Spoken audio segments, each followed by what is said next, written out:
क्या हो अगर एक देश अपने पड़ोसी के साथ रिश्तों को सुधारने की कोशिश करते हुए एक ऐसी चाल चले कि दूसरा देश पूरी तरह से बदल जाए।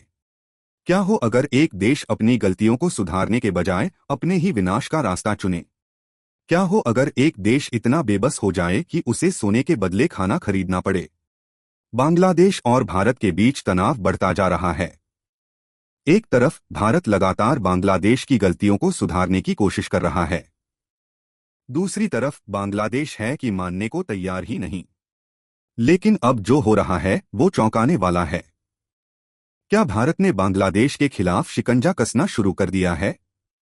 क्या बांग्लादेश को अपनी हरकतों का परिणाम भुगतना पड़ेगा? और क्या वाकई में बांग्लादेश सोने से खाना खरीद रहा है? आइए जानते हैं इस वीडियो में। हाल ही में बांग्लादेश के भारत के प्रति बदलते इरादों के बीच भारत ने एक के बाद एक शिकंजा कसना शुरू कर दिया है। दरअसल बांग्लादेश की गलतियों को समझाने और उन्हें रोकने की सिफारिश करने के लिए भारत के विदेश सचिव मंत्री पिछले दिनों बांग्लादेश गए थे। भारत ने बांग्लादेश को समझाने की कोशिश की कि उनकी हरकतें पूरी तरह से गलत हैं और उन्हें मिट्टी में मिला सकती हैं। लेकिन आपको जानकर हैरानी होगी कि इतने खराब हालातों में भी बांग्लादेश ने हामी भरने और भारत की बात मानने के बजाय कुछ ऐसी बातें कही हैं जिनसे भारत आग बबूला हो गया है। हाल ही में भारत ने कुछ ऐसे कदम उठाए हैं जिनसे न सिर्फ बांग्लादेश के खिलाफ बॉर्डर सिक्योरिटी टाइट की गई है, बल्कि खाने की तो बात छोड़िए, पानी तक को बांग्लादेश तरसने वाला है। आपको मालूम होगा कि भारत की तरफ से कई फूड प्रोडक्ट्स के एक्सपोर्ट पर बांग्लादेश के लिए बैन लगाया गया है। लेकिन क्या आप जानते हैं कि बांग्लादेश में फूड क्राइसिस कितना बढ़ गया है? बांग्लादेशी तस्कर चोरी छिपे भारत के बॉर्डर पर सोना बेचकर खाने पीने की वस्तुएं अपने देश में ले जाने के लिए मजबूर हो गए हैं। पूरी कहानी क्या है, चलिए इस वीडियो में समझते हैं। दरअसल बांग्लादेश की तरफ से भारत के विरोध में उठाए जा रहे कदमों से भारत पूरी तरह से परेशान है। हम नहीं चाहते कि बांग्लादेश पाकिस्तान जैसा देश बने और आगे चलकर हमारे लिए खतरा बने, लेकिन शायद इन्हें भारत से सभी व्यापारिक रिश्ते तोड़कर पाकिस्तान बनना ही पसंद है, जिसके कारण भारत को भी धीरे धीरे वही कड़ा रवैया इनके खिलाफ अपनाना पड़ रहा है जो कि हम पाकिस्तान के खिलाफ अपनाते हैं। बांग्लादेश की सरकार सामने आकर कह रही है कि वह भारत के साथ उलझे हुए संबंधों को सुलझाना चाहती है, लेकिन पीठ पीछे भारत को धमकी देते हुए उन्होंने न सिर्फ इंडियन बॉर्डर के करीब तुर्की से मंगाए गए घातक ड्रोन तैनात किए हैं, बल्कि परमाणु हथियार तक तैनात करने की तैयारी शुरू कर दी है। खासकर असम और पश्चिम बंगाल वाले बॉर्डर पर उनकी तरफ से तैनातियां बढ़ाई जा रही हैं और इन राज्यों को कब्जे में लेने की बात भी कही जा रही है। जब बांग्लादेश बार बार खुद कह रहा था कि वह भारत के साथ उलझे हुए संबंधों को सुलझाना चाहता है, तो भारत ने भी सोचा कि क्यों न एक बार उनकी बातों को आजमा कर ही देख लिया जाए।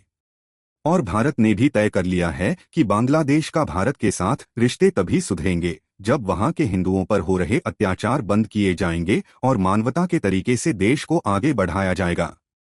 पिछले 4-5 महीने से बांग्लादेश में लगातार हिंदू और बाकी अल्पसंख्यकों पर हो रहे अत्याचार को रोकने के लिए भारत के विदेश सचिव मंत्री विक्रम मिश्री 9 दिसंबर को बांग्लादेश गए थे। वहां उन्होंने बांग्लादेश के विदेश मंत्री से मुलाकात की और कई घंटे तक दोनों देशों के बीच मीटिंग चलती रही। इस मीटिंग में भारत ने हाल की सभी घटनाओं पर चर्चा की और हिंदू और अल्पसंख्यकों पर हो रहे अत्याचार को रोकने की बात भी बांग्लादेश से कही।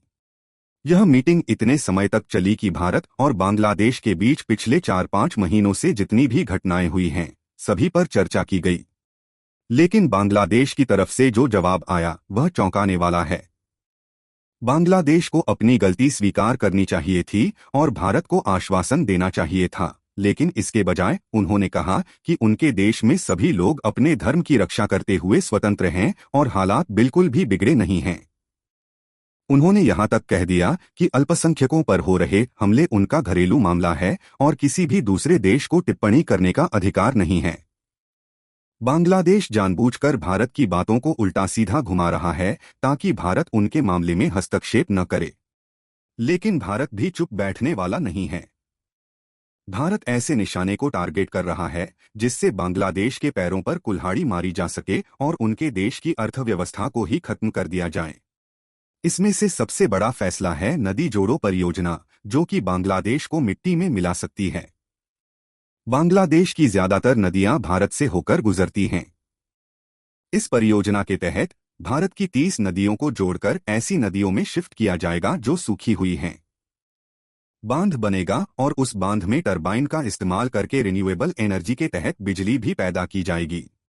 इस परियोजना से बांग्लादेश को बहुत बड़ा झटका लगेगा, क्योंकि बांग्लादेश में भारत के रास्ते से गुजरने वाली नदियों में पहुंचने वाला पानी कम हो जाएगा।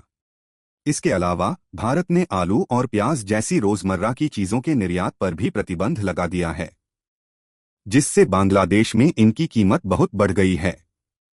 बांग्लादेश अपनी मार्केट को कंट्रोल करने के लिए तस्करों का इस्तेमाल करने लगा है। हाल ही में बॉर्डर के पास एक तस्कर को बीएसएफ ने गिरफ्तार किया, जिसके पास सोने के 4 बिस्किट थे, जिनका वजन 4 किलो था।